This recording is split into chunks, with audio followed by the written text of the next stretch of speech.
لکھا ہوا ہے تعلیمی بیداری اصلاح معاشرہ۔ اگر ہم لوگ معاشرے کی اصلاح چاہتے ہیں، معاشرے میں جو برائی ہے اگر اس کو ختم کرنا چاہتے ہیں تو اس سے پہلے تعلیم پر کام کرنا ہوگا۔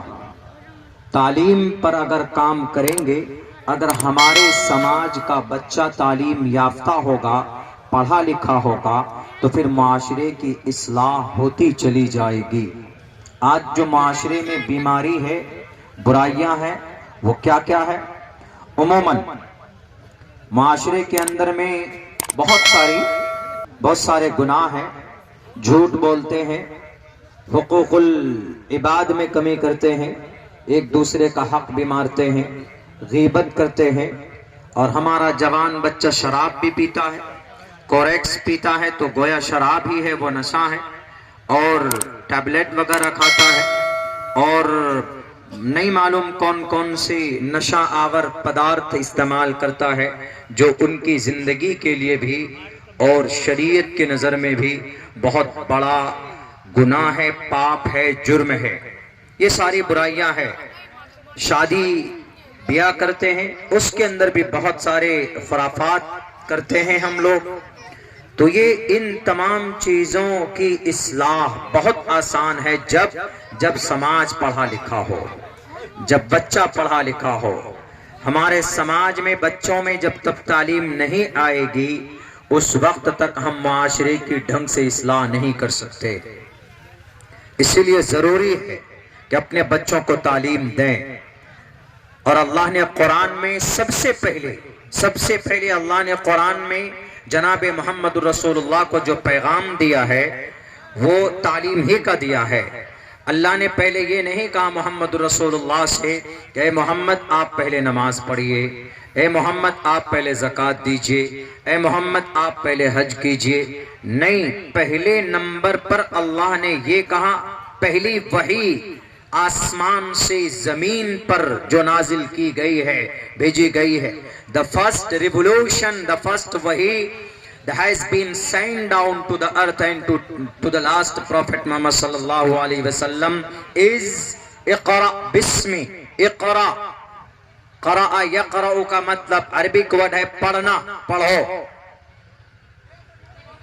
تعلیم حاصل کرو، نالج حاصل کرو۔ اقرأ بسم ربک، اپنے رب کے نام سے پڑھو۔ تو ہمیں اپنے بچوں کو تعلیم دینا ہے۔ یہ عبداللہ سالم کا کہنا نہیں ہے، یہ اللہ کا کہنا ہے۔ چونکہ اللہ کے نبی جس معاشرے میں رہتے تھے جہاں پہ وہاں بہت برائی تھی، عقیدے کی برائی تھی، یعنی ایک خدا کو نہیں 360 خدا کو مانتے تھے وہ لوگ۔ ہم لوگ تو الحمدللہ we believe in one God، ہم لوگ ایک خدا کو مانتے، لا الہ الا اللہ محمد رسول اللہ، ہم لوگ ایک اللہ کو مانتے ہیں۔ وہاں تو 360 بتوں کو مانتے تھے، مورتی کی پوجا کی جاتی تھی، غیر اللہ کے سامنے سر جھکاتے تھے لوگ، شراب آج سے زیادہ اس وقت پی جاتی تھی، زنا کا بازار گرم تھا، اور پھر جھوٹی شان و شوکت، لڑائی اور سود، بےایمانی، وہ بہت ساری ایسا کون سا گناہ نہیں تھا جو اس وقت میں نہیں پایا جاتا ہو۔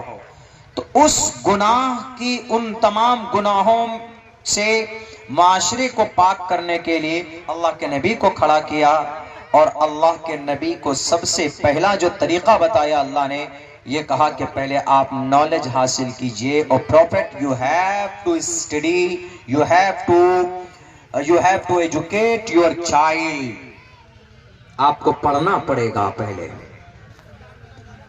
تو جب تک ہم اپنے بچوں کو نہیں پڑھائیں گے تو ہمارے معاشرے کے اندر اصلاح نہیں ہو سکتی، ہمارے معاشرے میں جو برائیاں ہیں وہ ختم نہیں ہو سکتی۔ کون سی برائی ہے؟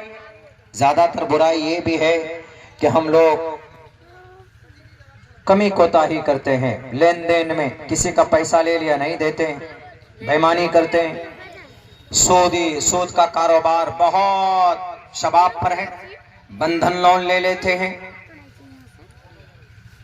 کسی کے پاس اللہ نے کسی کو دولت دی ہے تو وہ پرسنٹیج پہ لگاتا ہے، بیاج کھاتا ہے۔ قرآن میں صاف منع کیا ہے اللہ تبارک و تعالیٰ نے کہ آپ سود نہیں کھا سکتے۔ ہندو بھائیوں کی کتاب میں بھی کہا گیا کیک ٹیپو کرنونتی کیک ٹیپو گاوو وہنتی دھرمم، بیاج خوروں سے دور رہو، بیاج سود کھانے والوں سے دور رہو، اس لیے کہ سود اتنا بڑا گناہ ہے۔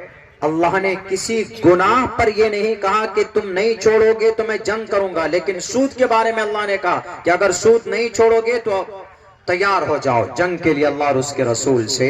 اللہ تبارک و تعالیٰ قرآن کریم کے اندر کہتا ہے فَإِن لَمْ تَفْعَلُوا فَأْذَنُوا بِحَرْبٍ مِّنَ اللَّهِ وَرَسُولِهِ، اگر تم سود سے باز نہیں آئے اللہ اور اس کے رسول سے جنگ کرنے کے لیے تیار ہو جاؤ۔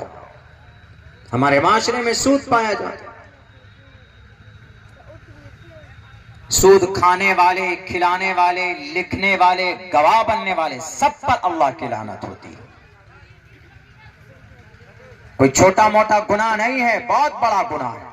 کسی کا 1 روپے دے کر، قرض کسی سے پیسے لے کر ہم واپس نہیں کرتے ہیں، چھوڑ دیتے ہیں، آگے پیچھے کرتے ہیں، یا کسی کی زمین پر ناجائز قبضہ کیے ہوئے ہیں ہم لوگ، اپنی بیٹیوں اپنی بہن کا حصہ نہیں دیتے ہیں، بے ایمانی کر لیتے ہیں۔